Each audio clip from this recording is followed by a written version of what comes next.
తాకట్టులో ఉన్న బంగారాన్ని విడిపించి ఆ రోజు ఆన్లైన్ రేటుకే మేము కొంటాం. Sharma gold company. నమస్కారం, వెల్కమ్ టు సుమన్ టీవీ. నేను గీతాంజలి. 2025వ సంవత్సరం వచ్చేసింది. మరి ద్వాదశ రాశుల్లో జన్మించిన వారి జాతక ఫలితాలు ఏ విధంగా ఉండబోతున్నాయి? మెరుగైన ఫలితాల కొరకు ఎటువంటి పరిహారాలు వారు చేసుకోవాలి? మంచిగా ఉన్న రాశులు ఏవి, అంటే మంచి ఫలితాలను ఇచ్చేటువంటి రాశులు ఏ ఉన్నాయి, అలాగే చెడు ఫలితాలు ఏ రాశులు వారు అందుకోబోతున్నారు, ఈ వివరాలన్నీ ఇవాళ వీడియోలో నేను మీకు వివరిస్తాను. వివరించేందుకు ప్రస్తుతం మనతో పాటు ఉన్నారు ప్రముఖ జ్యోతిషులు బ్రహ్మశ్రీ నందిబట్ల శ్రీహరి శర్మ గురువు గారు. వారితో మాట్లాడదాం. గురుగారు నమస్కారం అండి. వాగర్థ వివ సంపృక్తౌ వాగర్థ ప్రతిపత్తయే జగతః పితరౌ వందే పార్వతీ పరమేశ్వరౌ. సదాశివ సమారంభాం శంకరాచార్య మధ్యమాం అస్మదాచార్య పర్యంతం వందే గురు పరంపరాం. ఆదిత్యాయ చ సోమాయ మంగళాయ బుధాయ చ గురు శుక్ర శనిభ్యశ్చ రాహవే కేతవే నమః. శృంగేరి జగద్గురు పీఠాధిపతులకి, కంచి పీఠాధిపతులకి నమస్కారములు తెలియజేసుకుంటూ కార్యక్రమాన్ని ప్రారంభిద్దాం. వీక్షించేటువంటి సుమన్ టీవీ ప్రేక్షకులకి గమనిక, ఇప్పుడు మనం చెప్పుకోబోయేటువంటి రాశి ఫలాలు ఏవైతే ఉన్నాయో అవన్నీ కూడా ఆంగ్ల నూతన సంవత్సర గమనాన్ని దృష్టిలో పెట్టుకొని జనవరి 1వ తారీఖు నుంచి డిసెంబర్ 31వ తారీఖు వరకు మాత్రమే ఉన్నటువంటి గ్రహాల స్థితిగతులను బట్టి వివిధ రాశుల వారికి ఏ విధంగా ఉండబోతుందో తెలుసుకుందాం. మనకు సాంప్రదాయానుసారంగా వచ్చేటువంటి ఉగాది నుంచి ప్రారంభమయ్యే రాశి ఫలితాలని, అనగా వచ్చే విశ్వావసునామ సంవత్సరానికి సంబంధించి ఉగాది ప్రారంభమయ్యడానికి అంటే ముందుగా మళ్ళీ ఆ యొక్క ఉగాది సందర్భంగా మళ్ళీ వివిధ రాశుల వారికి సంబంధించి రాశుల ఫలితాలు ఇవ్వడానికి ప్రయత్నం చేస్తాను. కాబట్టి ఇటువంటి దాంట్లో ప్రపంచమంతా అంగీకరిస్తున్నటువంటిది 2025 నూతన సంవత్సరం. అదేవిధంగా మనము కూడా ఆంగ్ల నూతన సంవత్సరం అనేటువంటి భావనతో ఈ యొక్క కార్యక్రమం చేస్తున్నాం. అదే ఉగాది నాడైతే మార్చి 29వ తారీఖు నుంచి మళ్ళీ 2026-28 వరకు ఉండేటువంటి గమనం వరకు ఉండేది చెప్పేటువంటిది. అవి మనం మరియు వీడియోలో తెలియజేసుకుందాం. అదే అడగబోతున్నాను గురుగారు. అంటే సాధారణంగా ఒకటే ప్రశ్న అడుగుతారు, ఉగాది కదా అసలు చెప్పాలి జాతక ఫలితాలు అనేవి, ఈ లోపు ఏంటి అంటే ఒక సాంప్రదాయంగా అది కొనసాగిపోతుంది. అంటే మనకేమని చెప్పబడింది అంటే, ధర్మం ఏం చెప్పబడింది శాస్త్రంలో అంటేనమ్మా, ప్రపంచమంతా ఏది ఒక విషయం గురించి ఒక తాటి మీద ఉంటుందో అది ధర్మమే కూర్చుంటుంది, శాస్త్రమే కూర్చుంటుంది. ఇక మరి ద్వాదశ రాశుల వారి జాతక ఫలితాలు తెలుసుకున్నాం. ముందుగా గ్రహస్థితులు ఏ విధంగా ఉన్నాయో తెలియచేస్తారా? జనవరి 1, 2025 నుంచి. ఇక గ్రహస్థితిలోకి గనక గమనించుకున్నట్లయితే ముఖ్యంగా గురువు 9th మే వరకు కూడాను ఈ వృషభ రాశిలో సంచారం చేస్తున్నాడు. 9th మే నుంచి మిథున రాశిలోకి సంచారం, 9th మే నుంచి సెప్టెంబర్ 27వ తారీఖు వరకు. ఇక సెప్టెంబర్ 28 నుంచి నవంబర్ 11వ తారీఖు వరకు కర్కాటక రాశిలో. ఇక నవంబర్ 12వ తారీఖు నుంచి డిసెంబర్ 28 వరకు కర్కాటక రాశిలోనే వక్రీకరించే స్థితి పొంది ఉండడం. ఇక శని భగవాన్ల వారిని కనుక చూసుకున్నట్లయితే 15 ఏప్రిల్ వరకు కుంభరాశిలో సంచారం చేస్తున్నారు. 16 ఏప్రిల్ నుంచి అక్టోబర్ 9వ తారీఖు వరకు మీనరాశిలో సంచారం. ఈ మధ్య కాలంలో జూలై 8వ తారీఖు నుంచి వక్రీకరించి మీనరాశిలోనే సంచారం చేస్తున్నాడు.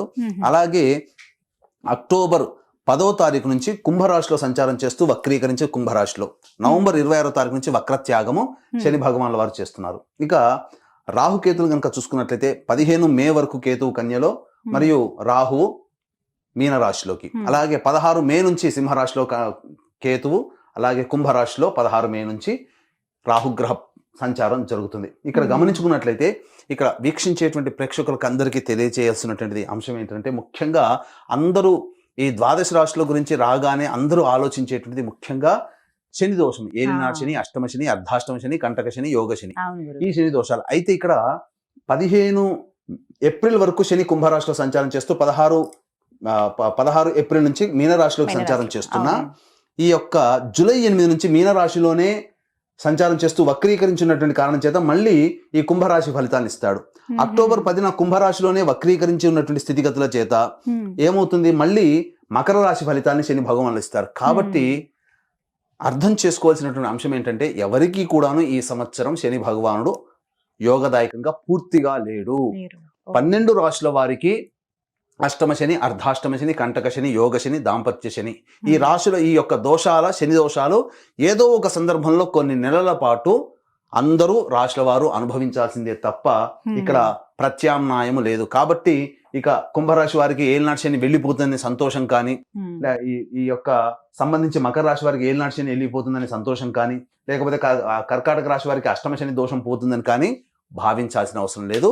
వృశ్చిక రాశి వారికి అర్ధాష్టమ శని దోషం పోతుందని కూడా భావించాల్సిన అవసరం లేదు. ఎందుకంటే శని మళ్ళీ రుజు మార్గంలో వెళ్ళి మళ్ళీ వక్ర మార్గం చేత వక్రగతిన సంచారం చేస్తున్నటువంటి కారణం చేత 12 రాశులు శని ప్రభావానికి గురవుతాయి. కాబట్టి ఈ సంవత్సరం అన్ని రాశుల వారు శని దోష పరిహారములు ఖచ్చితంగా చేసుకోవలసినదే, అందులో సందేహం లేదు.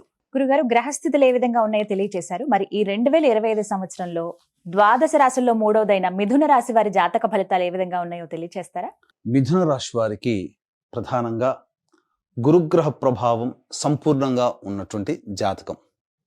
ఇక్కడ ఎందుకు తెలియజేస్తున్నానంటే, ప్రధానంగా ఈ యొక్క శని భగవాన్ల వారు కూడాను అనుకూలంగా ఉండేటువంటి సమయం, అలాగే రాహుకేతుల ప్రభావాలు మారుతుండడం. కాబట్టి గత సంవత్సరం కంటే ఇంకా మెరుగైనటువంటి జీవితాన్ని గురుగ్రహ, శనిగ్రహ, రాహుగ్రహ ప్రభావం వల్ల మిథున రాశి వారు పొందుతారని చెప్పవచ్చు. ఇక ముఖ్యంగా చూసుకున్నట్లయితే ఈ యొక్క సంబంధించినటువంటి మే 8 వరకు వృషభ రాశిలో సంచారం చేస్తున్న మార్చి వరకు లాభస్థాన ఫలితాన్ని మిథున రాశి వారు పొందుతున్నారు. కాబట్టి ఈ సంవత్సరం ఉగాది వరకు, జనవరి నుంచి ఉగాది వరకు మిథున రాశిలో జన్మించినటువంటి వారు అన్ని రంగాల్లో ఉన్నటువంటి వారికి ధనాదాయం చక్కగా ఉంటుంది, రాని బాకీలు వసూలు అవుతాయి. ఇక మే 9 నుంచి సెప్టెంబర్ 27 వరకు మిథున రాశిలో సంచారం చేస్తున్నటువంటి ఈ కారణం చేత కొద్దిగా చేస్తున్నటువంటి పనులలో ఒడిదుడుకులు అనేటువంటివి ఉంటాయి. కాబట్టి ఈ సమయం కాస్త జాగ్రత్తగా ఉండండి. ఓవర్ వెయిట్ పెరిగేటువంటి అవకాశాలు, ఒబేసిటీ ప్రాబ్లమ్స్తో బాధపడడం మిథున రాశి వారు గమనించదగినటువంటి విషయం. ఇక సెప్టెంబర్ 20 నుంచి నవంబర్ 11 వరకు కర్కాటక రాశిలో సంచారం చేస్తున్నటువంటి కారణం చేత మార్చి వరకు మళ్ళీ ఎటువంటి స్థితిగతులు ఉన్నాయో మళ్ళీ సెప్టెంబర్ నుంచి నవంబర్ 11 వరకు కూడాను అలాగే ఈ సంబంధించినటువంటి పరిస్థితులు ఉంటాయి. కాబట్టి ఓవరాల్గా చూసుకుంటే ఒక 4-5 నెలలు అనుకూలంగా ఉండడం, 5-6 నెలలు అనుకూలంగా లేకపోవడం మిథున రాశి వారికి గురుగ్రహ ప్రభావం చెప్పవచ్చు.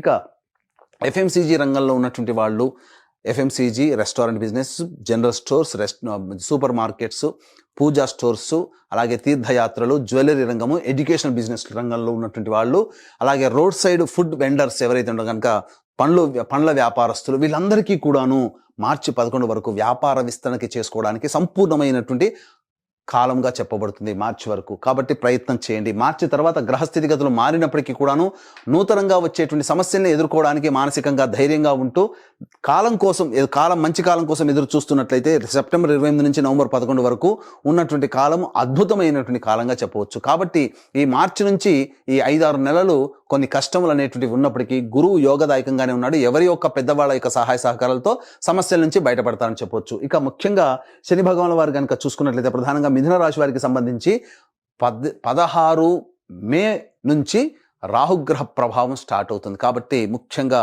తండ్రి గారి ఆరోగ్యం పట్ల శ్రద్ధ వహించాల్సినటువంటి పరిస్థితి. ఈ యొక్క మిథున రాశిలో జన్మించినటువంటి విద్యార్థులు ఎవరైతే ఉంటారో విదేశీ యానము, విదేశీ విద్యకు సంబంధించి ప్రయత్నాలన్నీ కూడా 16 మే తర్వాత రాహుగ్రహ ప్రభావంతో ఖచ్చితంగా వారి యొక్క టార్గెట్ని రీచ్ అవుతారనగా విదేశీయానం చేయగలుగుతారు. ఇక గమనించాల్సిన అంశం, సాఫ్ట్వేర్ రంగంలో ఉన్నటువంటి వాళ్ళు, మార్కెటింగ్ రంగంలో, మీడియా రంగంలో ఉన్నటువంటి వాళ్ళకందరికీ కూడాను ఈ 16 మే తర్వాత అద్భుతంగా కలిసి వచ్చేటువంటి సమయంగా చెప్పవచ్చు.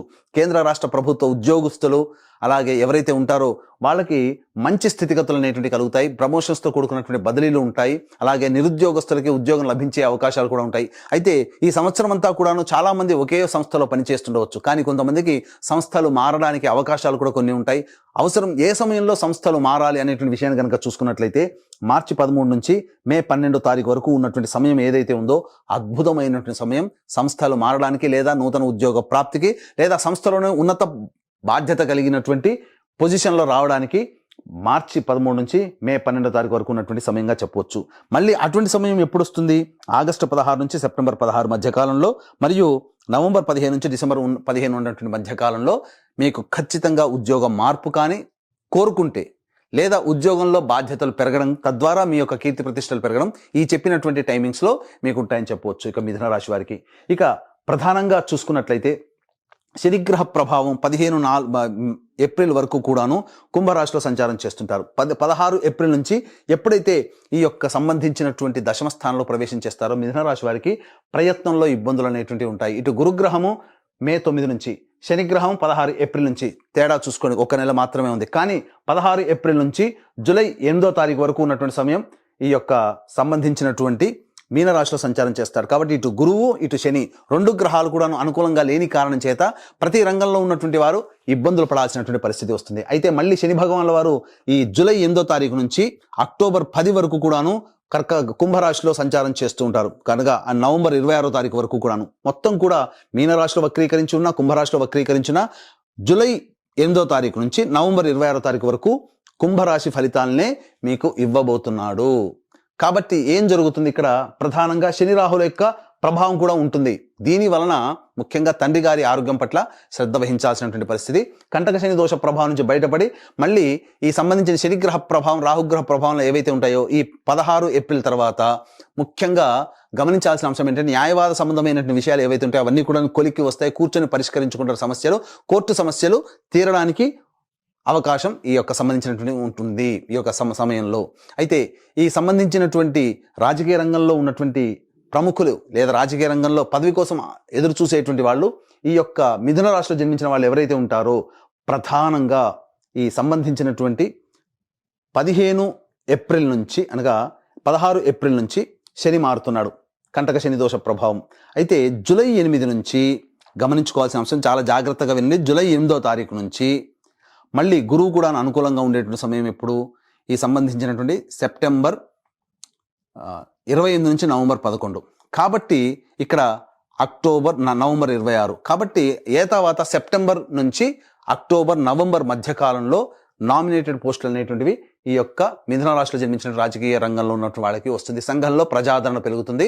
ఇక మీడియా రంగంలో ఉన్నటువంటి వాళ్ళు, సినీ రంగంలో ఉన్నటువంటి వాళ్ళకి సామాన్యమైనటువంటి ఆదాయం ఉంటుంది. Printing, electronic media, social media, అలాగే ఈ సంబంధించినటువంటి 24 క్రాఫ్ట్స్లో పనిచేసేటువంటి వాళ్ళు, మరియు సంగీతము, నాట్యము ఇలాంటి రంగంలో ఉన్నటువంటి వాళ్ళకందరికీ కూడాను సామాన్యమైనటువంటి ప్రజాదరణ, అలాగే సామాన్యంగా ధనాదాయం ఉంటుంది. కాబట్టి కొత్త ప్రాజెక్టులు సైన్ చేసేటప్పుడు ఆచితూచి స్పందించి పెద్దల సహాయ సహకారాలు, పెద్దల ఆలోచనలతో కనుక ముందుకెళ్తేనే మీకు మంచి జరుగుతుందని చెప్పవచ్చు. ఇక ఈ సంబంధించినటువంటి ఇంతకుముందు విద్యార్థులకి అనుకూలమైనటువంటి స్థితి, చక్కగా ఉత్తీర్ణత శాతంతో పాస్ అవుతారు. విదేశీ స్థితిగతులు అనేటువంటి ఉంటాయి. ఉన్నత విద్యని ఈ సంవత్సరంలో చేపట్టబోతారు మిథున రాశిలో జన్మించినటువంటి వాళ్ళు.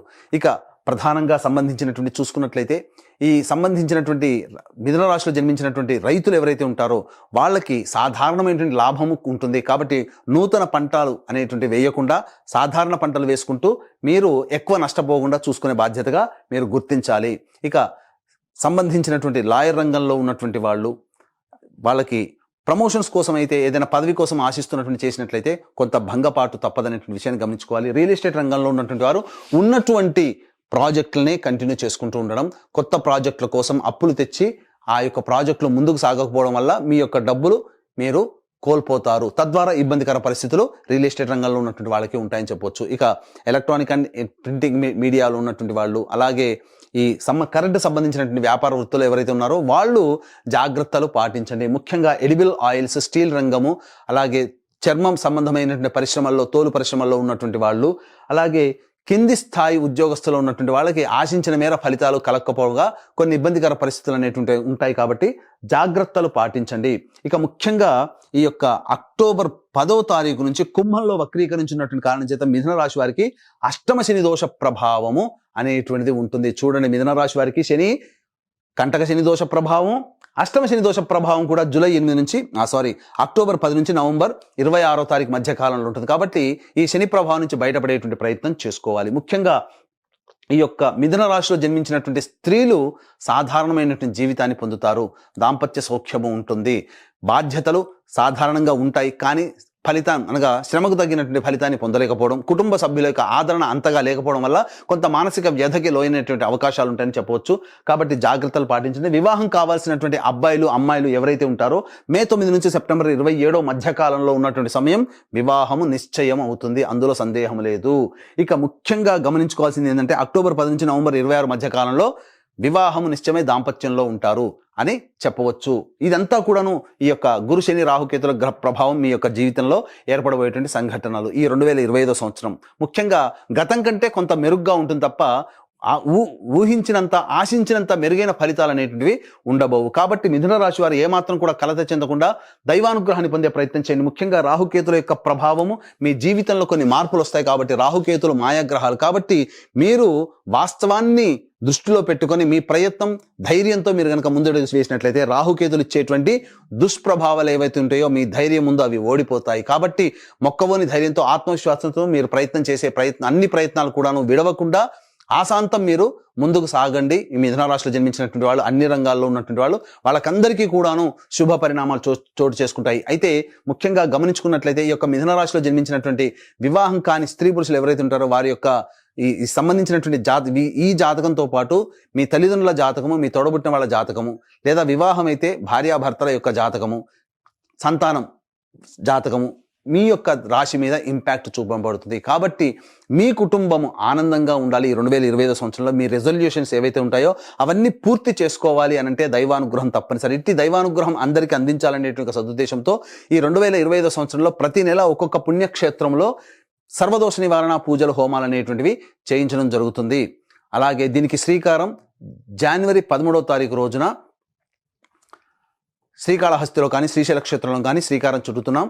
ప్రతి నెల ఒక్కొక్క పుణ్యక్షేత్రంలో జరపబడుతుంది. మీ కుటుంబ సభ్యుల గోత్రనామాలు నమోదు చేసుకోవచ్చు. అవకాశం ఉన్న వాళ్ళు కార్యక్రమం తదంతా కాంటాక్ట్ చేసి రిజర్వేషన్ వివరాలు తెలుసుకోవచ్చు. ఇక తండ్రి వైపు 6 తరాలు, భర్త వైపు 6 తరాలు, తల్లి వైపు 3 తరాలు, భార్య వైపు 3 తరాలు ఏవైనా దుర్మరణాలు ఉన్నా, అలాగే కుటుంబ సభ్యులు లివర్ ప్రాబ్లం, కిడ్నీ ప్రాబ్లం, క్యాన్సర్తో మరియు 60 సంవత్సరాల లోపల ఏ విధంగా చనిపోయినా వాటిని పితృదోషం అని అంటారు. కాబట్టి ఇట్టి పితృదోష నివారణార్థమే ప్రతి నెల మన పీఠం ఆధ్వర్యంలో కార్యక్రమాలు జరిపించడం జరుగుతున్నాయి. వాటి వివరాలు కూడా తెలుసుకోవచ్చు. చక్కగా వివరించారండి. మిథున రాశి వారికి ఎలా ఉంటాయి జాతక ఫలితాలు, అంటే ఏ ఏ రంగాల్లో ఉన్న వారికి ఎలా ఉంటాయో వివరించారు. అయితే అన్ని రంగాల వాళ్ళు శుభ ఫలితాలు అందుకోవాలంటే గనక వాళ్ళు ఎటువంటి పరిహారాలు చేసుకుంటే మంచిదండి? ఎందుకంటే శని ప్రభావం కూడా ఈ సంవత్సరం అన్ని రాశులపైన ఉంటుందన్నారు. అదేవిధంగా మిథున రాశి వారి పైన కూడా. మరి పరిహారాల విషయం ప్రతిరోజు కూడాను దుర్గా కవచము, రుద్ర కవచము ఈ మిథున రాశిలో జన్మించినటువంటి వాళ్ళు రోజుకి 3 సార్లు పఠించాలమ్మా. ఇక తరచూ దుర్గాదేవి ఆలయాన్ని గనక సందర్శన చేసుకుంటే ప్రదోషకాల సమయంలో వాళ్ళ సమస్యలు అమ్మవారు దగ్గరుండి తీరుస్తుందని చెప్పవచ్చు. ఇప్పుడు చెప్పినటువంటి ఫలితాల కంటే విభిన్నంగా మీ యొక్క జీవితం ఉన్నట్లయితే మీ యొక్క జన్మ జాతకంలోని నడుస్తున్నటువంటి దశాంతర దశల గ్రహ ప్రభావాలు కావున దగ్గరలోని మంచి ఉపాసనా పరులైనటువంటి జ్యోతిషుని సంప్రదించి వారి సలహాలు, సూచనలు గనక పాటించినట్లయితే మరింత మెరుగైనటువంటి జీవితాన్ని పొందుతారని ఆశిస్తూ సర్వం శ్రీ ఉమామహేశ్వర పరబ్రహ్మార్పణమస్తు. చక్కగా వివరించారు గురుగారు. నమస్కారం అండి.